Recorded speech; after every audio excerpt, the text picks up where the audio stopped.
주님께서 여러분과 함께 또한 사제의 영과 함께 루카가 전한 거룩한 복음입니다.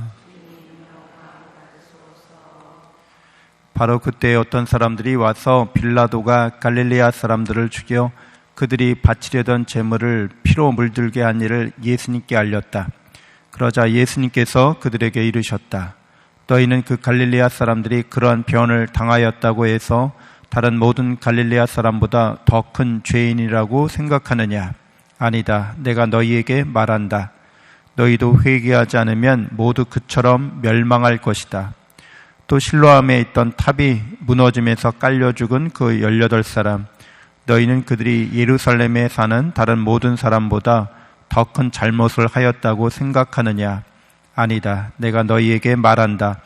너희도 회개하지 않으면 모두 그렇게 멸망할 것이다. 예수님께서 이러한 비유를 말씀하셨다.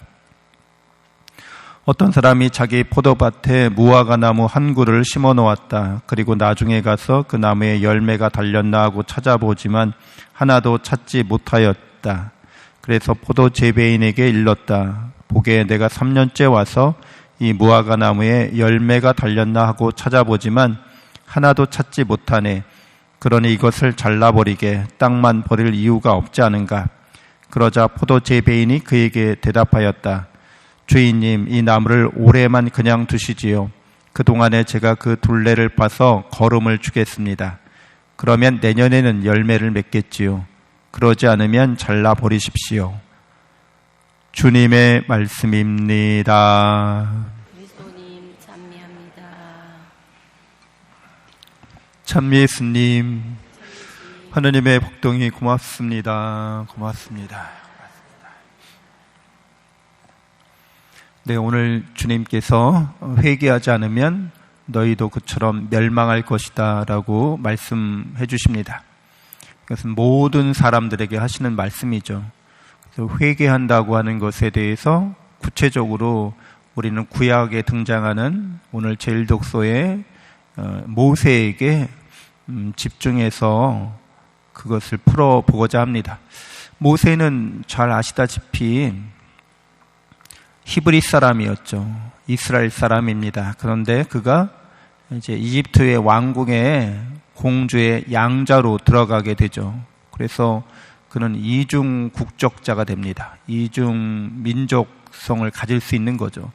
이스라엘 사람, 히브리 사람으로 살든지 아니면 이집트인으로 공주의 양자로서 이렇게 살든지 두 가지 중에 선택할 수 있었지만 모세는 자기 자신이 이스라엘 사람, 히브리 사람이라는 정체성을 드러냅니다. 자기 자신이 올바르게 누군지를 이렇게 바로 세우는 것이 회개의 시작이라고 할 수 있습니다. 우리는 누구죠? 그렇다면 우리는 하느님을 닮은 자라고 하죠. 우리가 신적인 존재라는 정체성이 있어야 된다는 거죠. 그리고 우리는 하느님 나라의 시민권자입니다. 나의 진정한 고향, 우리의 본향, 우리의 나라, 바로 하느님께 속해 있는 사람으로서 이제 나 자신을 바로 아는 것, 그것이 회개했다고 볼 수 있는 겁니다.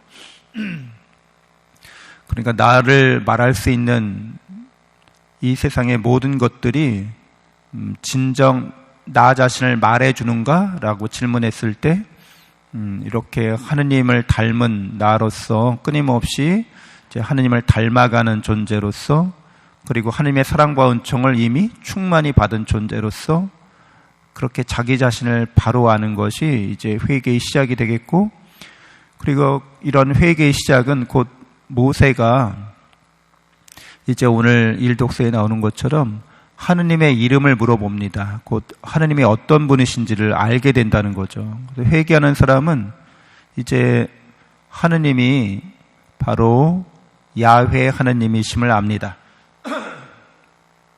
야훼 하느님은 나는 있는 나다, 이렇게 오늘 일독서에서 말하고 있잖아요. 세 가지 의미를 갖고 있어요. 나는 스스로 있는 나다라는 뜻이에요. 그러니까 여러분, 세상 모든 것들은 다 스스로 있는 것이 하나도 없어요. 여러분이 이 스스로 있는 게 아니잖아요. 마이크가 이게 스스로 있는 게 아니잖아요. 이 성당이 스스로 있는 게 아니잖아요. 스스로 있지 않은 것들로 이루어져 있어요. 우주 만물이. 그러면은 당연히 스스로 있는 분이 있어야 스스로 있을 수 없는 것들이 있을 수가 있는 거죠. 너무 단순하죠. 이 모든 만물이 어떻게 있지? 얘는 스스로 있을 수 없는데, 그럼 반드시 그 배경에는, 그 배후에는 스스로 있는 분이 있다는 거예요. 하느님은 나는 스스로 있는 자다 이렇게 말씀하시는 거예요. 나는 있는 자 그로다 이렇게 말씀하시는 것이, 그리고 나는 스스로 있을 뿐더러 동시에 있게 만드는 자다 이런 의미를 갖고 있습니다. 그리고 항상 함께 있을 것이다 이런 뜻을 갖고 있는 거죠.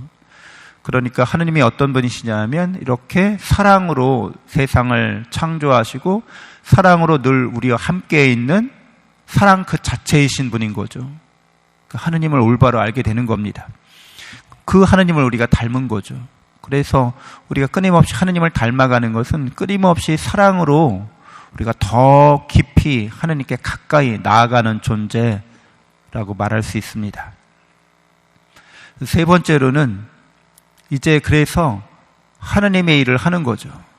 그것은 하느님께서 모세에게 내 백성 이스라엘을 이집트의 노예살이에서 해방시키라는 그런 일을 맡게 됩니다. 그러니까 우리들도 회개한 사람들은 내가 하는 일을 하느님의 일로 여기는 사람들인 거죠. 우리가 하고 있는 모든 일들은 내가 하느님을 닮아가는 일, 또 하느님께서 사랑으로 이 세상을 창조하시고 사랑으로 이 세상을 섭리하시는 것처럼 그 일에 내가 협력하는 일이 되는 거죠. 그러니까 우리는 일을 할 때 그렇게 하느님의 사랑과 은총에 힘입어서 그 일을 하고자 합니다. 회개한 사람인 거죠. 회개하지 못한 사람은 그래서 분명해집니다. 자기가 누군지 모른다는 거죠. 어디에서 와서 어디로 가는 존재인지 모른다는 거죠. 그리고 하느님을 모른다는 거예요. 진정한 사랑에 대해서 그분이 나를 사랑한다는 사실을 불신하고 부정하는 존재라는 거죠. 죽으면 아무것도 없어 라고 생각하는 사람들이라는 거죠. 그리고 하느님의 일을 하지 않고 사람의 일만 그래서 하려고 한다는 거죠. 자기가 하는 일의 의미를 잘 모르는 거죠. 이것이 하느님께서 뜻하시고 원하시는 사랑으로 사람들을 자유롭게 하고 사람들을 하느님께 더 가까이 나아가게 하는 그 일을 그냥 자기 욕심으로 하고 있을 뿐인 거예요. 그래서 이런 사람들은 그냥 세상 일을 하는 과정에, 세상에 속한 과정에 이렇게 죽게 됩니다. 회개하지 못했다는 거죠. 자기가 어디로 가야 하는지, 누구를 닮아가야 하는지, 이 일을 왜 하고 있는지 잘 모른 채 이렇게 죽는다는 뜻입니다. 이 세 가지 회개한 사람들은 자기가 누군지 알고 하느님을 알고 하느님의 일을 합니다. 이 세 가지가 이렇게 하나로 모아지는 것은 곧 회개한 사람은 하느님과 올바른 관계를, 좋은 관계를, 친밀한 관계를 맺는 사람이라는 뜻이 됩니다. 하느님과 우리는 서로 뗄래야 뗄 수 없는 사랑의 끈으로 연결되어 있고 우리가 하느님을 닮아가기 위해서 지금 이 세상에서 여러 가지 일들을 하고 있다는 걸 아는 거죠. 하느님은 우리가 이 일을 좀 잘못하더라도 우리와의 관계를 통해서 우리를 야단치거나 혼내는 분이 아니죠. 왜 너 그거밖에 못해? 왜 성과가 이거밖에 안 냈어? 우리에게 끊임없이 당신과의 관계를 통해서 당신께 가까이 나아갈 수 있도록 은혜를 베푸시는 분이십니다. 그래서 더욱더 사순 시기에 하느님과 친해지고 더 친밀하게 하느님께 가까이 나아갈 수 있는 은총을 구하면서 잠시 묵상하겠습니다.